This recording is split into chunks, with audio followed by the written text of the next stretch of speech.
As night settled over the city like a slow-moving shadow, the boy stepped beneath the bridge with the quiet acceptance of someone who had run out of places to belong, unaware that this cold shelter was about to witness the first turning point of a destiny greater than anything he could imagine. He felt abandoned by the world, yet something inside him, small, stubborn, flickering like a match in the wind, refused to die, refusing to let him disappear without leaving a mark. And on this particular night, when the air felt heavier and the silence seemed too deliberate, he sensed the presence of something waiting for him in the concrete darkness. The darkness beneath the bridge did not frighten Cairo the way it once had. It had evolved from a place of fear into a reluctant companion, a shelter that asked for nothing but silence in return. He moved with the weary certainty of someone who had memorized every crack in the pavement, every echo from passing cars above, every cold gust of air traveling along the concrete ribs of the structure. His thin backpack hung loosely over his shoulder, carrying everything he owned: an old sweater that barely kept the wind out, a dented water bottle, a notebook filled with sketches only he ever saw, and a pencil so short he often wondered how many more lines it had left in it. He lowered himself onto the familiar patch of ground he had claimed weeks ago, pulling his knees toward his chest as if trying to preserve whatever warmth his small body could produce. Life had not always been reduced to this narrow strip of shadow beneath a forgotten bridge. Cairo once remembered a home woven from simple things: a mother who smelled of soap and warmth, a father whose deep laugh echoed through their tiny room, and nights when he felt loved, even when the world outside pressed against their windows with cold indifference. But when illness took everything from them, and the relatives expected to take him in vanished behind excuses and closed doors, Cairo discovered what it meant to fall through the cracks of society. The city moved on without him, and he, in turn, learned how to move along its edges without drawing attention to his hunger or homelessness. Still, even when life stripped him of comfort, one thing remained untouched: his mind. Beneath this bridge, in the soft glow of distant streetlights, he had begun to sketch shapes, ideas, patterns, and fragments of dreams he didn't have the words for yet. Sometimes it was buildings that reached upward like promises. Other times it was faces of people he imagined might have helped him if life had introduced them earlier. Sketching didn't change the cold or remove the hunger, but it gave him a sense of direction, something that belonged solely to him, untouched by the world's indifference. Tonight felt different, though. The breeze moved strangely, too purposeful, too alive, carrying with it a faint, earthy smell as if the bridge itself had exhaled. Cairo shifted closer, to the concrete pillar, adjusting his sweater before placing his palm against the cold surface. That was when he noticed it: the faintest line carved into the pillar, subtle enough to be overlooked by anyone passing by, yet deliberate enough to catch the attention of someone who understood the language of marks left behind. Curious, he leaned closer, brushing away dust, revealing what looked like the edge of a symbol. He followed it with his fingertips, tracing its curves until the faint carving blossomed into clarity, a series of markings carefully etched into the stone long before he arrived, as if someone else had once stood exactly where he was now, needing to leave a message for a stranger they would never meet.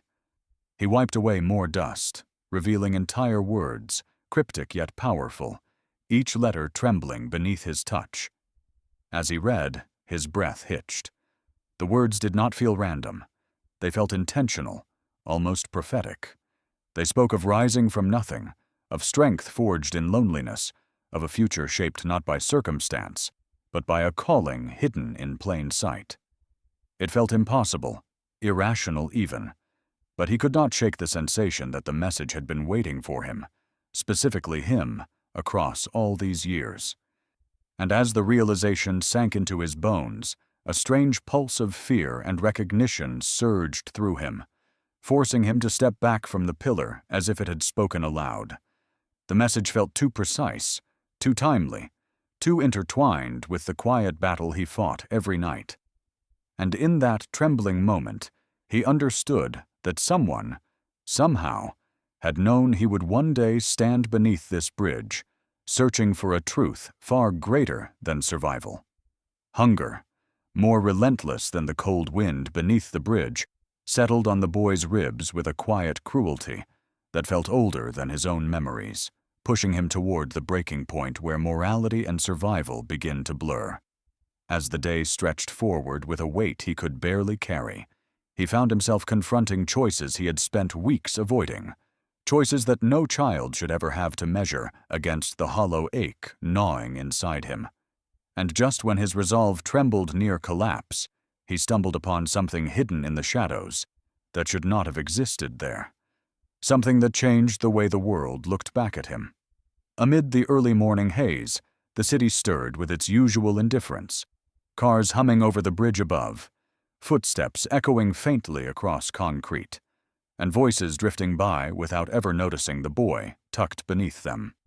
Every morning under that bridge began the same way for him, waking to the dull throb of emptiness in his stomach, shaking off the cold that seeped into his bones overnight, and gathering the scraps of determination that allowed him to face a world that moved forward without him. Though the ground beneath him was hard and the air was unforgiving, there was something in the way he pushed himself upright each day that spoke not of defeat, but of a child who refused to vanish into the cracks he had fallen through.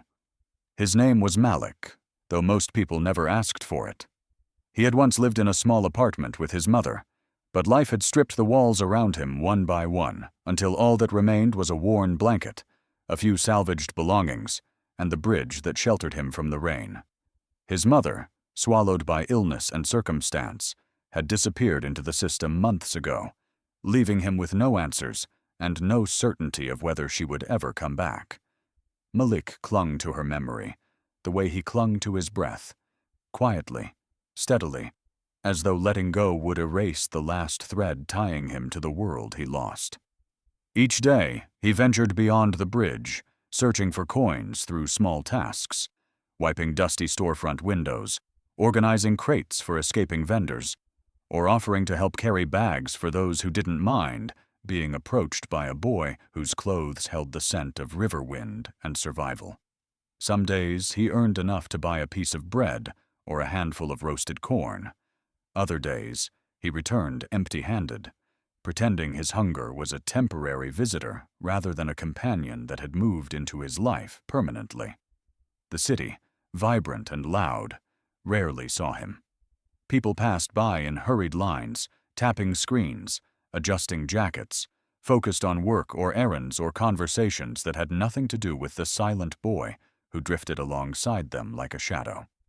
Malik learned to navigate the currents of their inattention, slipping between crowds, avoiding confrontations, and offering his help with a quiet politeness he never abandoned, even when he was ignored. He carried himself with an odd mixture of humility and hidden strength, a combination that came from knowing that kindness, even when unreturned, mattered simply because it kept him connected to the humanity he refused to lose. By midday, the heat settled onto the pavement, blending with the fatigue building in Malik's limbs. He stopped near a small bakery, whose scent made his stomach twist painfully. He had earned nothing yet, and the owner, a stern man who disliked seeing children linger too close to his doorway, shooed him away with a sharp tone. Malik stepped back politely, murmuring a soft apology despite the ache in his chest.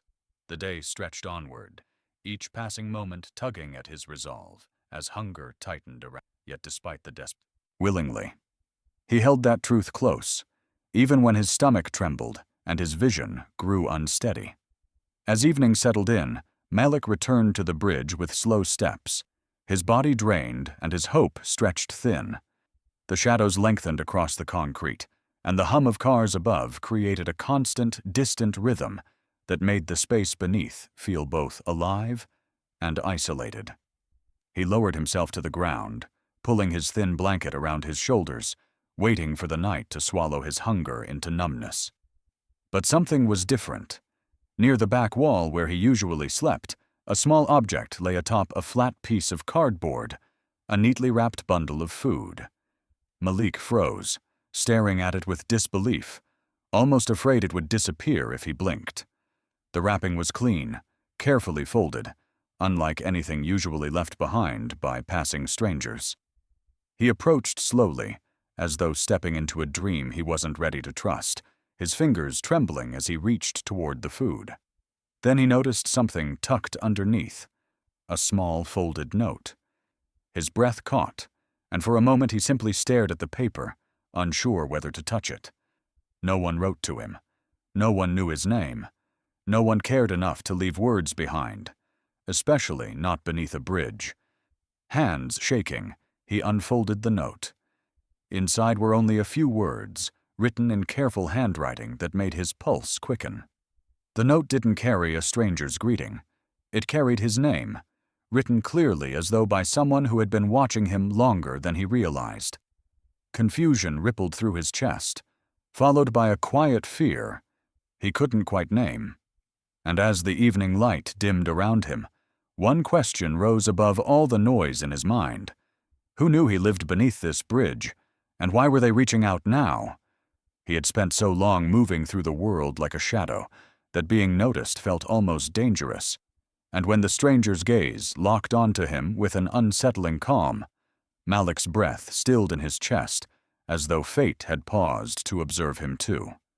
There was something unnerving about the way the man stood there, not judging, not pitying, simply watching, as if he saw something in Malik the boy himself had never dared to believe existed. And in that fragile moment, beneath the fading light, Malik felt the strange, almost frightening sensation of no longer being invisible. The day had begun like all the others, stitched with uncertainty and the constant ache of hunger. Yet Malik carried himself through it with the quiet endurance he had learned to rely on. By late afternoon, he was sorting through discarded boxes behind a small electronics repair shop, hoping to find something he could exchange for a coin or two. His fingers traced the edges of broken plastic and tangled wires when a soft shift of air behind him made him turn instinctively. A tall man stood at the edge of the alley, hands in his pockets, posture relaxed, yet unmistakably alert. Malik froze, his heartbeat quickening in the way it did whenever an adult lingered too long. The stranger was well-dressed but not flashy.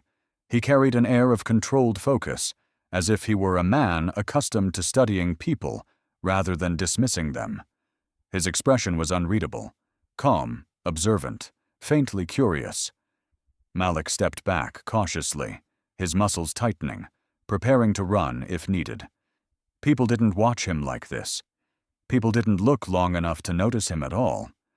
The stranger's presence felt too deliberate, too intentional, and that alone made Malik's instincts flare. "You've been out here all day," the man said finally, his voice surprisingly gentle, carrying no threat. "Why aren't you in school?" Malik hesitated, unsure whether to answer. The truth sat in his chest like a weight he had grown used to carrying, yet now it felt too exposed. He shrugged slightly, hoping to end the conversation without provoking danger. But the man stepped closer, not aggressively, just enough to make his interest unmistakable. "What do you dream about?"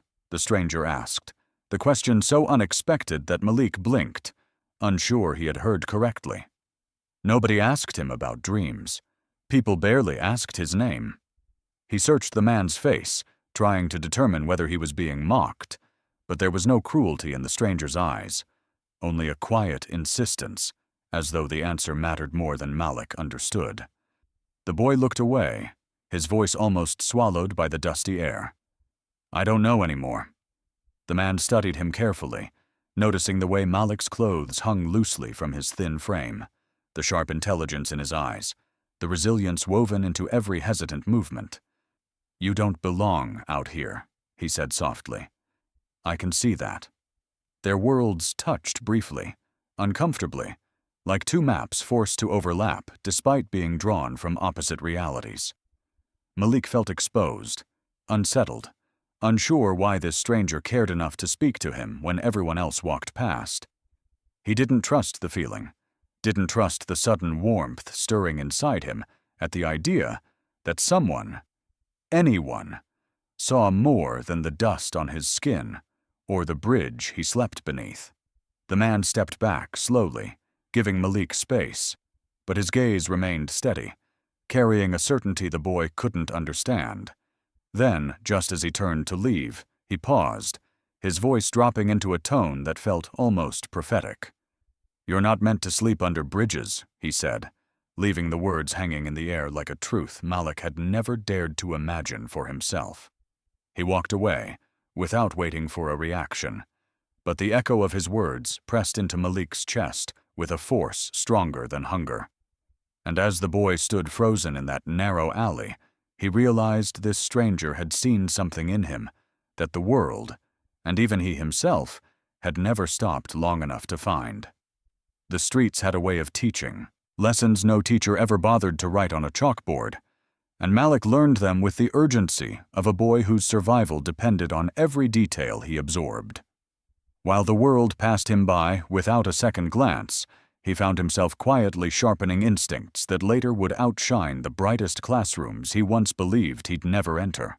And in the middle of this harsh, unpredictable education, one unexpected moment of creation began pulling him toward a fate far larger than the dust beneath his feet. Malik woke each day, before the city stirred, stretching his stiff body beneath the familiar belly of the bridge.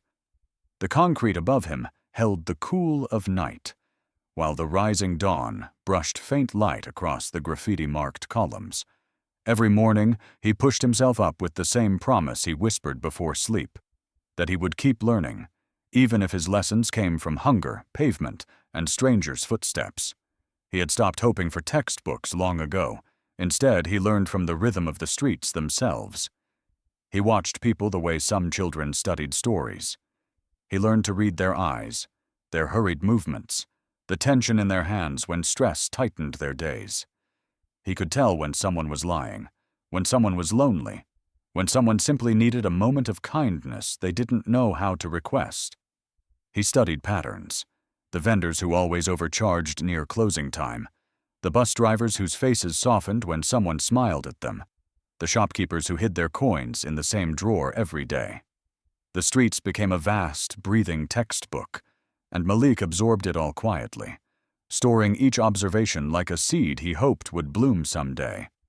But he had another gift, one that grew despite him having no tools, no teacher, and no encouragement. Since childhood, Malik had been drawn to shapes, colors, movement, anything resembling expression. Now, with nothing but scraps from dumpsters and broken chalk stubs dropped by passing school children, he taught himself to draw. At first, it was simple lines in the dirt, attempts at shapes he saw in shop windows or on billboards he admired from afar. But over time, his drawings evolved into something far more intricate. Faces filled with emotion, scenes captured from memory, small worlds he created when reality felt too heavy. One afternoon, he found a shattered piece of a large advertisement board discarded behind a furniture store. Its smooth white underside felt clean beneath his fingers, untouched by the city's dust. It felt like a blank promise, one he didn't want to waste. He scavenged bits of charcoal from a burned trash pile nearby, gathering the small blackened pieces into his palm. Settling under the shade of the bridge, he began to draw with the quiet concentration of someone escaping into his own mind. He drew the city the way he experienced it, not as a skyline of buildings, but as a maze of emotions. He sketched the tired eyes of the workers who passed him every morning, the quiet sadness of an old woman who fed stray cats, the determined stride of a young street vendor no older than himself. His lines carried depth, movement, and something raw, something earned through struggle rather than taught through instruction. When he finished, the board no longer looked like discarded trash. It looked like a story, bold and alive. He propped it against one of the bridge's concrete supports and stepped back, surprised at what his hands had created. For the first time in a long while, pride rose inside him. Not loud, but steady, like the quiet flicker of a flame protecting itself from the wind. He didn't expect anyone to notice, Art made by street boys rarely earned more than a passing glance. But fate had other plans. A soft crunch of footsteps approached, and Malik turned to see a well-dressed man pause in front of the board. Unlike others who dismissed him without thought, this man leaned in, studying the drawing with a stillness that made Malik's pulse quicken. His expression shifted: surprise, admiration, curiosity, before he slowly straightened and turned his eyes toward the boy standing in the shadows. The man pointed at the artwork, his voice calm but filled with unmistakable intrigue. "Who made this?" The question struck Malik in the chest like a sudden gust of wind, stealing his breath. And in that charged moment beneath the bridge, he sensed that answering might change the entire direction of his life. Opportunities rarely come to boys who sleep beneath bridges, yet on this day, one arrived with a weight heavy enough to reshape Malik's entire world. It came not as charity, but as a possibility so enormous it frightened him more than hunger ever had. And as the man before him spoke, Malik realized he was standing at the edge of a moment that could either carry him toward a life he never imagined, or crush him if he dared to hope too much. The well-dressed stranger studied Malik's drawing for a moment longer, before turning his full attention toward the boy. Something in his gaze softened, as though he recognized potential hidden beneath grime and exhaustion. Malik braced himself for pity. He had learned how to recognize it in a heartbeat. But the man's expression held something steadier, something evaluating, yet respectful. He asked Malik a few simple questions: where he learned to draw, how long he'd been living under the bridge, whether anyone had ever noticed his work before. Malik answered cautiously, his voice quiet, his words measured, uncertain whether honesty would cost him or save him. The man introduced himself as someone who worked with a youth arts program in the city, a place designed to train talented kids who lacked opportunity. He explained the program offered resources, mentors, supplies, workshops, even a chance to audition for a scholarship that could change everything. Malik listened with growing disbelief, each word sounding like it belonged to another world, a world built with smooth floors, clean walls, and doors that opened rather than slammed shut. But beneath the glimmer of possibility, fear curled inside him like a clenched fist. People had offered him things before, small promises that broke as easily as the brittle nights he survived under the bridge. Some wanted labor in exchange, others wanted something darker. Hope, he had learned, was a dangerous currency. The more he invested, the more it hurt when life stole it back. His mind replayed every moment of abandonment he had endured, every adult who left, every friend who disappeared, every stranger who looked through him as if he were air. The man's offer felt too large, too bright. Malik feared it wasn't real, or worse, feared he would fail if it was. His hands trembled slightly as the man placed a clean folder in front of him, filled with printed instructions, schedules, and a formal invitation. Malik touched the edges as though they might burn. The stranger spoke gently, telling him he had a gift people needed to see, a gift that shouldn't be buried under concrete and hunger. The world outside offered him tools, guidance, a path, but taking the first step required trust. Malik wasn't sure he still possessed. He looked toward the bridge, the only home he had, the only place that never betrayed him. Leaving it felt like tearing himself away from the one constant in his fractured life. Hope tugged at him from one side, fear from the other, each pulling with a force that made his breath unsteady.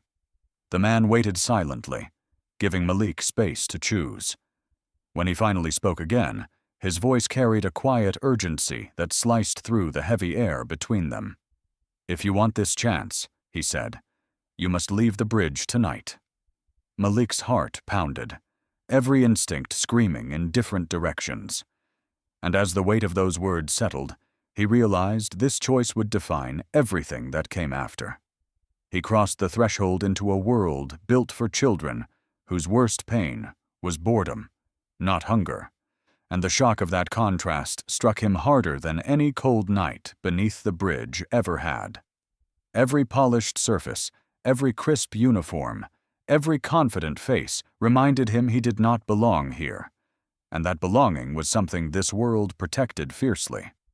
And before he could take his second breath inside this new place, rejection rose to meet him like a wall. The Youth Arts Academy stood like a fortress of brilliance and privilege, wide glass windows gleaming under soft daylight, hallways echoing with steady footsteps, and walls covered in artwork created by students who had grown up with paint sets before they learned the alphabet. Malik paused at the entrance, his shoulders tightening beneath the unfamiliar weight of the donated jacket he wore. The fabric smelled too clean, the seams too stiff, and the collar scratched against his neck as though urging him to turn back. Still, he stepped inside, guided by the promise he'd dared to believe in the night before. His first steps down the hallway felt like walking into a world where he was both visible and invisible. Visible enough to be judged, invisible enough to be dismissed. Students glanced at him, their gazes sliding over his mismatched clothes, his worn shoes, the slight nervousness in his posture. Some whispered behind their hands, others didn't bother hiding their curiosity. Malik kept his chin low, not out of shame, but out of instinct. Survival had taught him that too much attention rarely brought good things. A staff member led him to an orientation room filled with young artists sketching confidently on tablets, blending colors on digital screens with tools he had only seen through store windows. Their hands moved with ease, their strokes smooth, their confidence unshaken. Malik sat quietly in the corner, clutching the old notebook he'd carried under the bridge, its pages filled with charcoal sketches, smudged fingerprints, and dreams he had never shown anyone. When the instructor asked each student to introduce themselves, voices rose around the room, proud, polished, practiced. They listed the workshops they had attended, the schools they came from, the competitions they had won. Malik's turn arrived like a cold gust. He stood slowly, murmured his name, and said nothing more. A few students exchanged smirks, as if his lack of credentials confirmed what they already suspected, that he was not worth taking seriously. The morning lessons moved quickly, too quickly. Malik struggled to keep up with the terminology, the equipment, the expectations. Every time he asked a question, he felt eyes roll. Every mistake he made echoed louder than the air conditioning. When the instructor handed out tablets, Malik received one hesitantly, afraid to break something that cost more than everything he owned. His fingers trembled as he touched the screen, the smooth surface unfamiliar beneath hands accustomed to concrete and scrap paper. But slowly, almost imperceptibly at first, something inside him awakened. Colors responded to his touch in ways that charcoal never had. Lines moved with surprising fluidity. Shapes formed with an instinct he always possessed, but never had the tools to explore. The more he focused, the quieter the room became around him. His fear didn't vanish, but it found itself competing with curiosity, with the stirrings of new possibility. Still, not everyone was ready to let him breathe. A pair of students approached during break, their smiles laced with cruelty, mocking his clothes, questioning whether he belonged, suggesting he must have been brought in as some sort of charity project. Malik listened silently, their words sliding over him like rain on stone. He had heard worse beneath the bridge, but he also understood something crucial. This world didn't want him. Not yet. Later that afternoon, the head instructor, a stern woman whose eyes missed nothing, asked the students to gather. She announced an upcoming assessment, a challenge meant to test foundational skill before placing each student into the correct track. Malik felt his chest tighten. He had barely learned how to turn on the tablet, let alone compete with students who had trained for years. Then the instructor's gaze landed squarely on him. She walked toward him, her expression unreadable, her voice calm but firm. "You're new," she said, "and this academy does not slow down for anyone. If you want to stay, you'll need to prove you can keep up." Her words sank into him like cold water. He nodded, unsure whether he could hide the tremor in his hands. She handed him a sealed envelope. Heavy, official, impossible to ignore. "This," she said, "contains the task that will determine whether you earn your place here." Malik stared at the envelope, feeling the weight of his entire future pressed inside its thin paper walls. And as he prepared to open it, he realized this test could either pull him beyond the bridge forever or cast him back beneath it for good. Failure arrived for Malik not like a blow, but like a quiet knife, slipping beneath every layer of strength he thought he had built since stepping into this new world. The humiliation that followed pressed deeper than hunger ever had, shaking the parts of him he believed were unbreakable. Yet beneath the weight of that collapse, something unexpected stirred, something that refused to let this be the end of his story.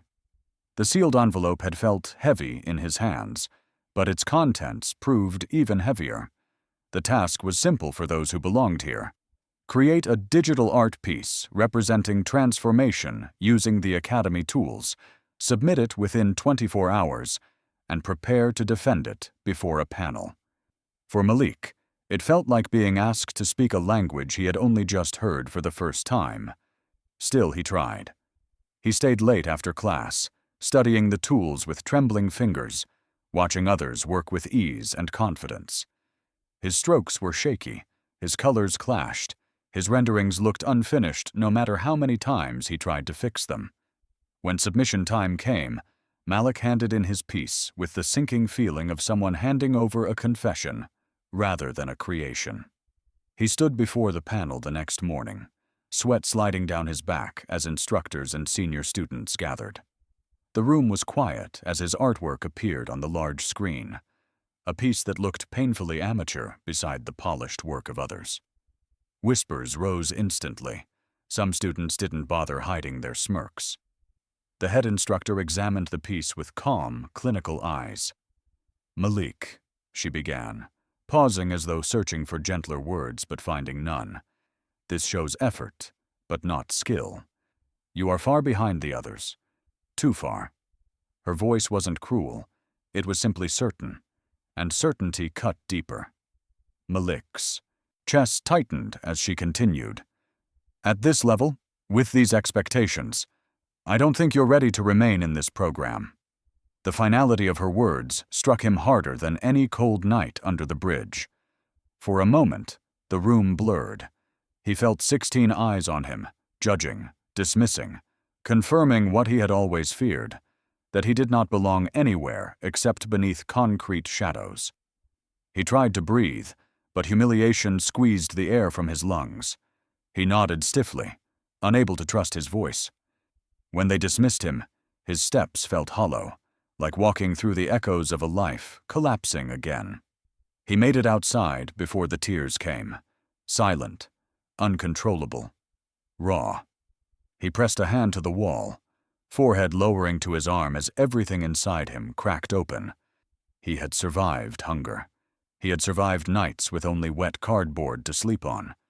But this, being told he wasn't good enough in the one place that had offered him possibility, this pain felt different, sharper, crueler. He wiped his face quickly when he sensed someone beside him. It was the stranger, the same man who had found him under the bridge weeks earlier. His posture was steady, his expression calm, but laced with a subtle sadness that mirrored Malik's shaken spirit. "You think failure is your enemy," the man said softly. "It isn't." Malik shook his head, voice barely steady. "They're right. I don't belong here. I can't do what they do." The man studied him, his silence thoughtful rather than pitying. "You learned under a bridge. They learned in studios. You're not behind. You're untrained. There's a difference." Malik looked away, ashamed. "Come," the man said. "If you're willing, I'll help you. But this will hurt. Growth always does." He led Malik to a quiet corner of the courtyard, opened his laptop, and began showing him techniques, shortcuts, color logic, perspective grids. Things Malik had never known existed. They worked until the sun dipped below the rooftops, then long after. Malik's fingers grew steadier. His eyes are sharper. His mind is clearer. He practiced until his wrists ached, until exhaustion blurred the lines on the screen, until regret transformed into determination. That night, he didn't sleep. Instead, he created. He worked under the dim communal light of the Academy's after-hours hallway, shaping an image that didn't come from tutorials or technique. It came from memory, from the bridge, from hunger, from surviving cold nights waiting for dawn. He poured every wound, every hope, every unspoken dream into the piece. And as the first light of morning touched the screen, he knew this creation was different. It wasn't perfect, but it was alive with truth. When he carried it to the instructor's office, he braced himself for dismissal. But the moment she opened the file, her breath stilled. Her eyes widened slightly, not in pity, but in pure, startled recognition. She looked up, at him slowly, her usually controlled expression breaking with something closer to shock than judgment. "Malik, who taught you to create like this?" And as the question echoed through the room, he realized his failure had just opened a door no one expected. The moment the world finally turned its gaze toward Malik arrived not with fanfare, but with a sudden ripple, an unexpected shift he neither prepared for nor believed he deserved. Applause rose around him like a wave, startling in its sincerity, overwhelming in its force, and for the first time in his life, astonishment and recognition replaced invisibility. Yet as the room leaned closer to see him clearly, he sensed a new kind of danger in their attention, a reminder that being seen can be just as frightening as being forgotten. The showcase hall glowed with soft, ambient light, its polished wooden floors reflecting every color from the digital displays arranged around the space. It was an event organized by the Academy, one Malik assumed he would watch from the sidelines, unnoticed, overshadowed by the brilliance of students who had grown up with opportunities he had never even imagined. But everything shifted the moment his revised artwork, the one born from failure and forged through relentless practice, was chosen to be included among the final displays.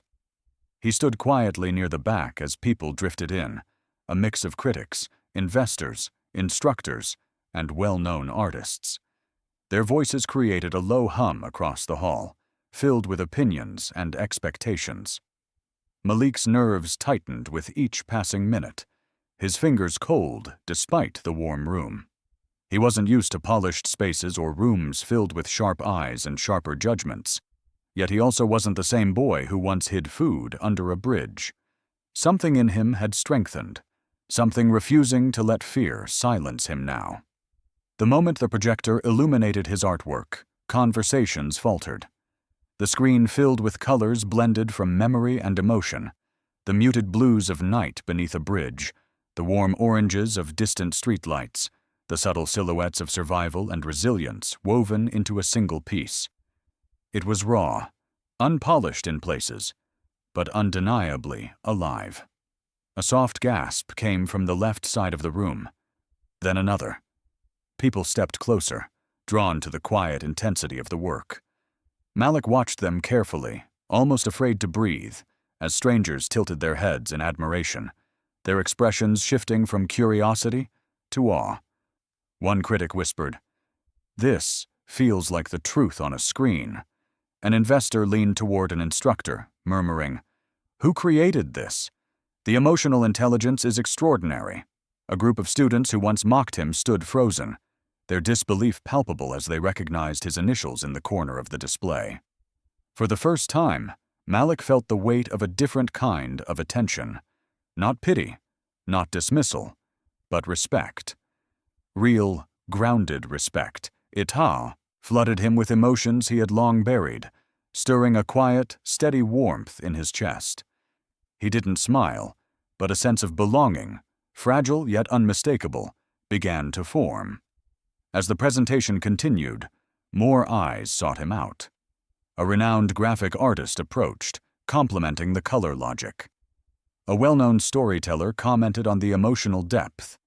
Even the head instructor, who had once doubted him openly, stepped beside him with a soft nod, acknowledging his growth with an honesty he never expected from her. But recognition brought something else, too. Pressure. A low, simmering pressure that crept into his mind as more people asked about his background, his future, his next project. Some questions came softly, with genuine interest. Others came sharply, probing, testing, measuring his worth now that he was no longer invisible. He felt his confidence rise, yes, but beneath it, a tremor grew. What if this was a one-time miracle? What if he couldn't replicate it? What if being seen meant being scrutinized until he had nothing left to offer? Still he stood his ground as the crowd circled him, choosing to carry the weight of attention rather than retreat from it. He answered questions with honesty, humility, and a clarity shaped by every hardship he had survived. When someone asked where he learned to create such emotional depth, he simply said, "From life." As the night neared its end, Malik stepped outside the hall for air, leaning against the cool exterior wall. The distant city noise wrapped around him, familiar yet softened by the glow of this new beginning. He felt the tension in his shoulders easing, replaced by a cautious, rising hope. Then his phone buzzed. He pulled it out, expecting a message from the academy or his mentor. But it wasn't either of them. It was an unknown number. The message contained only a few words, but they rooted him to the spot, his pulse quickening with a mix of fear and anticipation. "Malik, your work caught the attention of someone important. You're invited to a private event that could change everything." His breath stilled as the city lights flickered around him, sensing the ground shift beneath his feet once again. And in the silence that followed, he realized the world wasn't just seeing him now. It was calling him forward. Fame arrived not like a gift, but like a storm, brilliant, loud, and merciless in its demand for more. The boy who once slept beneath a trembling bridge now found himself crossing a different kind of structure, one built not from concrete, but from expectations, praise, and shadows he could not touch. And as the world reached for him with eager hands, Malik began to realize that being seen came with a price he wasn't sure he could afford. The months that followed his breakthrough blurred into a whirlwind of interviews, speaking engagements, and back-to-back showcases. His name, once whispered only by stray dogs and passing strangers under the bridge, now appeared in magazines, flashed on digital banners, and drifted through conversations between people who had never known hunger or cold. Every room he entered seemed to light up with recognition. Every step he took felt watched. Every word he spoke carried weight. At first, the attention felt unreal, like a dream he feared touching. The applause that rose after his presentations struck him with a force that almost brought him to his knees. Fans recognized him on the streets, approaching with excitement, asking for photos, praising his work with words he had grown up believing were never meant for him. He signed autographs with trembling hands. He sat in green rooms where assistants offered water he didn't ask for. He nodded politely at journalists who smiled with rehearsed warmth. He traveled farther than he ever imagined. Hotel rooms, airports, studios, conference halls. But every night, no matter where he was, he found himself staring at the ceiling with a familiar ache pulsing quietly inside his chest. The ache of someone who once slept under open skies and now found himself trapped inside rooms that felt too clean, too quiet, too unfamiliar. The lights exhausted him, the noise consumed him, and the attention, so relentless, so eager, began to swallow parts of him he wasn't ready to lose. He tried to keep his footing, but fame had its own gravity, pulling at him from every direction. Sponsors wanted him to reshape his work to fit their brand. Critics began demanding deeper meaning, more emotion, more brilliance. Audiences expected every new creation to eclipse the last. Even strangers online debated whether he was truly talented or simply lucky. Arguments he never asked for, yet couldn't escape. Some days he felt powerful, capable of carrying the world's gaze without flinching. Other days, he felt like that same boy curled under the bridge, arms wrapped around himself, waiting for morning to come. The loneliness surprised him most. Rooms full of people did not mean he was understood. Crowds cheering his name did not mean anyone knew what it cost him to stand there. Even his mentor, now managing a dozen rising artists, had less time to check on him. Malik's world was expanding, but his sense of home was shrinking. He missed simplicity. He missed the honest silence of the riverbank near the bridge. He missed knowing exactly who he was, even when he had nothing. Now, with the world wanting pieces of him, he struggled to hold on to the core he had built from struggle, hunger, and determination. Pressure wrapped around him quietly, threading into his routines. He woke earlier, slept later, skipped meals he didn't realize he had missed. He worked until his hands ached, until his mind blurred. The brilliance he was expected to produce on demand began to feel like a cage instead of a gift. One evening, after a long media event, he sat alone backstage, staring at his reflection in the vanity mirror. The lights around the frame glowed, softly, casting shadows that made his eyes look older than his years.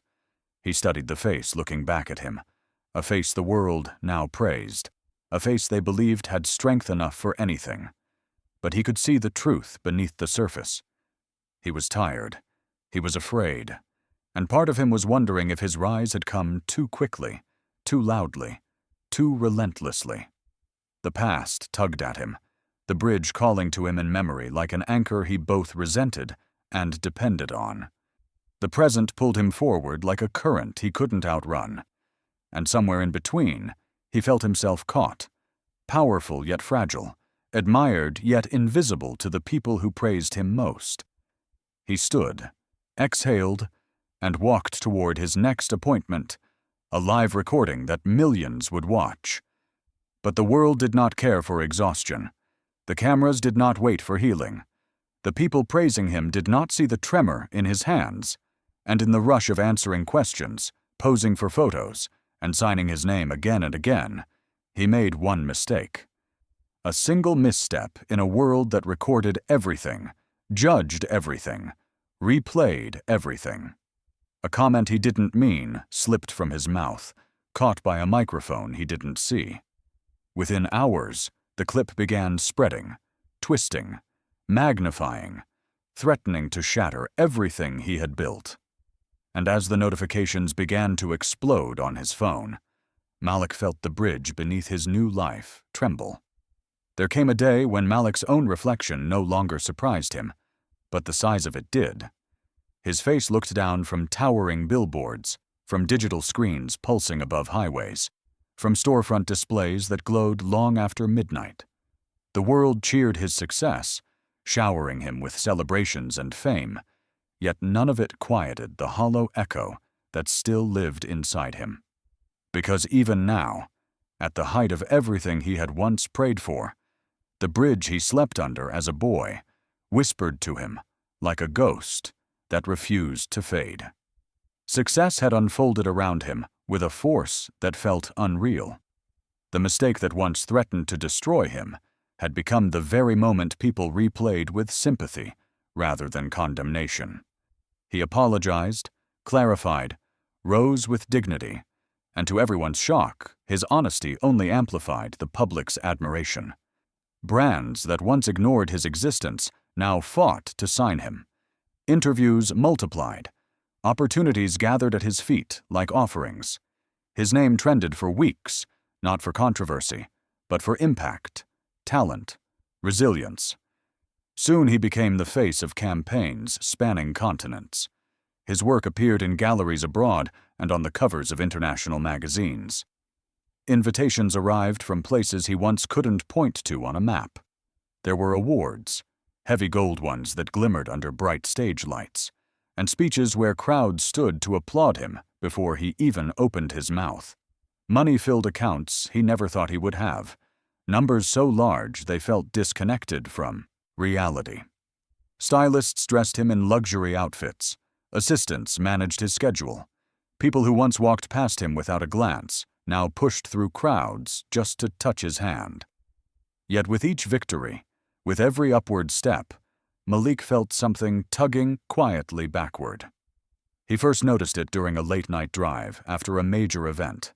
A brand-new SUV carried him through the city, a chauffeur navigating familiar roads transformed by glittering lights. Malik sat in silence, forehead against the cold window, watching the billboards pass, each one crowned with his image, each one brighter than the last. People recognized him even through the glass, pointing, smiling, sometimes shouting his name as the car rolled by. He nodded politely, offering a practiced wave. Inside, however, recognition twisted into disbelief. He could not reconcile the giant face above a mall entrance with the boy who once wrapped himself in thin blankets trying to survive the night. He could not reconcile the polished clothes on his back with the worn shirt he had slept in under the bridge. Even now, no amount of fame erased the sensation of hunger once gnawing at his ribs or the cold concrete pressing against his spine. And it was that disconnect, the space between who he had been and who he had become, that carved a hollow inside him, deeper than any emptiness he had known before. He longed for grounding, for truth, for the part of him he had buried in order to climb. Fame had surrounded him with people, yet he felt a loneliness sharper than the isolation of his childhood. Every room filled with praise made him miss the silence that once forced him to face himself. Every luxury made him remember the boy who only wanted warmth, food, and hope. One evening, after a photo shoot that followed yet another magazine cover announcement, Malik walked outside, alone. The sky above the city was dim, choked by lights too bright to let the stars appear. Across the street, a massive billboard flickered with his own image, smiling, confident, flawless. He stared at it, unsettled. That wasn't him, not the whole him, not the boy who had survived loneliness, abandonment, fear, not the boy who read carved messages under a bridge that shaped the resilience he carried now. Somewhere along the way, success had forced him to leave pieces of himself behind, and one of those pieces still lived beneath the bridge he had called home. As he stood there, caught between past and present, a memory surfaced, clearer than a photograph, louder than applause. It was something he had forgotten, something he shouldn't have forgotten. A message he had once traced with trembling fingers under the bridge rose suddenly in his mind. One line he never fully understood. And now, for reasons he couldn't name, it pulled at him with the force of destiny. He realized he needed to return to the bridge, because whatever he left behind there was calling him back. There are places the heart never forgets. No matter how far success carries a person from the shadows that once shaped them. Malik returned to the bridge, not as the hungry boy who once curled beneath its cold belly, but as a man whose name now climbed the tallest buildings. Yet the concrete beneath him remembered everything he tried to leave behind. He thought he was returning only to close a chapter, unaware that fate had prepared a revelation waiting quietly in the darkness. The drive toward the old part of the city was silent, the hum of the engine steady against the storm of memories gathering in Malik's chest. He insisted on going alone, telling his team he needed space, though he could barely articulate why. As he approached the familiar stretch of road, a heaviness settled in his lungs, grounding him in the truth he had spent years outrunning. The glamorous billboards and shimmering towers faded behind him, replaced by cracked pavement, flickering streetlights, and the distant hum of tired traffic. The transition felt like stepping backward through time. When he reached the bridge, he stopped several feet away, unsure of how to cross the final steps. The air beneath it carried the same mixture of dust, dampness, and forgotten stories he remembered vividly. The pillar he had leaned against as a child still bore chipped paint and faint markings left by countless wanderers, scratches, symbols, initials. Malik felt his breath hitch as he slowly walked forward, his footsteps echoing softly, stirring ghosts from the corners of the space. Every detail returned with startling clarity. He remembered the exact crack in the concrete where he hid scraps of bread. He remembered the hollow where he curled himself tight during storms. He remembered the nights he whispered promises to himself, promises to endure, to survive, to keep going, even when everything felt impossible. His throat tightened as the boy he once was rose inside him, no longer distant, no longer buried. Kneeling slowly, he pressed his palm to the cold ground, letting its roughness speak to him the way it once had. This place had held him when the world did not. It had offered silence when no one else listened. It had carved resilience into him with a precision he only understood now. He closed his eyes, allowing gratitude to mingle with pain, a mixture so powerful he could not separate one from the other. Forgiving his past, he realized, did not mean forgetting it. It meant acknowledging the strength it forced him to grow. As he rose, he traced the markings carved into the wall, the same ones he had studied as a child.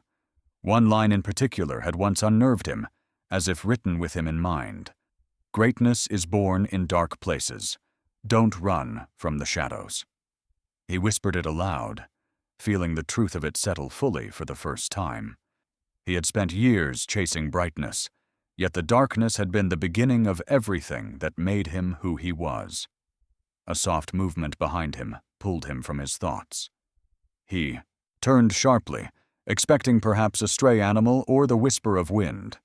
Instead, his eyes caught the outline of a small figure, curled beneath a torn blanket, tucked into the very hollow where he once slept. Malik froze, breath collapsing into silence. The child's shoulders rose and fell with slow, exhausted breaths. The blanket was thin. The little shoes beside him were worn, and the position, the angle of the body, the way the child shielded his face, was identical to Malik's own posture years ago. His heartbeat thundered in his ears as he stepped closer, realization tightening every muscle in his body. This was not a memory. This was now. This was a life repeating a pain he knew too deeply to ignore. The child stirred, revealing a face that mirrored Malik's younger self so vividly, it stole his breath. He took one step closer, knowing destiny had just brought him full circle in the most unexpected way. And in that fragile moment, he understood. This wasn't the end of his journey. It was the beginning of someone else's. There comes a moment in every survivor's life when the past stops chasing them, and instead waits quietly for their return, asking what they will do with the strength they gained along the way. Malik looked at the small boy beneath the bridge, the reflection of everything he once was, and understood without hesitation that fate had not brought him here to remember, but to repair. And as he knelt beside that trembling child, he felt destiny whisper a truth meant not just for him, but for every forgotten soul hidden in the world's shadows. Malik approached the boy slowly, lowering himself to the cold concrete with the careful gentleness of someone who remembered what fear felt like in the dark. He didn't reach out immediately. He simply sat close enough for the child to feel another presence, but not threatened by it. The boy flinched at first, pulling the blanket tighter, his small shoulders rigid with the instinct to disappear. Malik's heart tightened at the sight. He recognized that stiffness, that readiness to run, that belief that help always came with a cost. Speaking softly, Malik offered his name, though he knew it held no meaning under this bridge. Fame, applause, billboards, none of it mattered here. Here he was simply a man who understood darkness. He told the boy he once slept in this exact spot. He told him he once woke up scared, hungry, and alone. And slowly, the child's breathing eased just enough for him to peek out from behind the blanket. The boy's eyes were a mixture of exhaustion and suspicion, a gaze Malik had seen in the mirror many years ago. He asked for nothing, expected nothing, because life had taught him not to. Malik extended a small packet of food gently, placing it on the ground between them, not forcing it into the child's hands. When the boy hesitated, Malik nodded reassuringly, allowing him to choose on his own terms. Eventually, small fingers reached out, trembling, but determined, pulling the food close. That was the moment Malik understood what he had to do, not as a celebrity, not as a public figure, but as someone who knew intimately the weight of being unseen. Within days, Malik moved with quiet conviction. He purchased land near the city center and began building the first of many shelters designed not as temporary refugees, but as stepping stones. These shelters offered education, warm beds, counseling, meals, and mentorship, everything he had once prayed for, but never received. He named it the Bridge House, a tribute to the place that raised him and the place where he found the child who restarted his purpose. He refused to let his success distance him from the mission. Malik spent hours at the shelter, eating with the kids, helping with homework, sitting with them during moments of fear. He shared his story not as a spectacle, but as a map of survival. His presence became a quiet promise that no child under this roof would feel abandoned the way he once had. The boy he found, whom he later learned was named Kato, became the heart of the program. Malik enrolled him in school, ensured he received medical care, and slowly earned the fragile trust Kato had guarded fiercely. With time, the child learned to smile again, small at first, then brighter, until it reached his eyes. Malik watched each step with a reverence he had never felt even on the brightest stages of his career. As months passed, Malik expanded the Bridge House into a foundation that reached cities across the country. Wealthy donors joined, inspired by his authenticity. Volunteers poured in. Parents found jobs through the programs. Children found safety, and communities found hope. Malik became more than a name on billboards. He became a symbol of second chances, of resilience, of what happened when a broken beginning did not define the ending. International organizations soon sought his guidance. Documentaries were made. Conferences invited him to speak about poverty, perseverance, and the silent intelligence hidden within children the world often overlooked. But Malik always returned to the shelters, to the concrete floors and soft voices that mattered more than applause. That was where he belonged. That was where his journey made sense. One evening, as the sun faded and streetlights hummed awake, Malik stood on the balcony of the newest shelter, watching Kato play with other children in the courtyard. The laughter drifting upward wrapped around him with a warmth he once believed he would never feel. He realized then that his legacy would not be the fame he earned, but the futures he helped protect. His story had not been about escaping the bridge. It had been about understanding why he survived it. And beneath another forgotten overpass on the far side of the city, a small child curled into the shadows, waiting for a sign the world hadn't given up on them. Destiny, patient and watchful, stirred again, ready to open another chapter in a life about to be rewritten. Because every bridge has another story hiding beneath it, waiting for someone brave enough to look down and see it. If this story touched your heart, make sure to hit the like button. It truly inspires me to bring you more powerful journeys like this. Subscribe now so you never miss the next life-changing story waiting to unfold.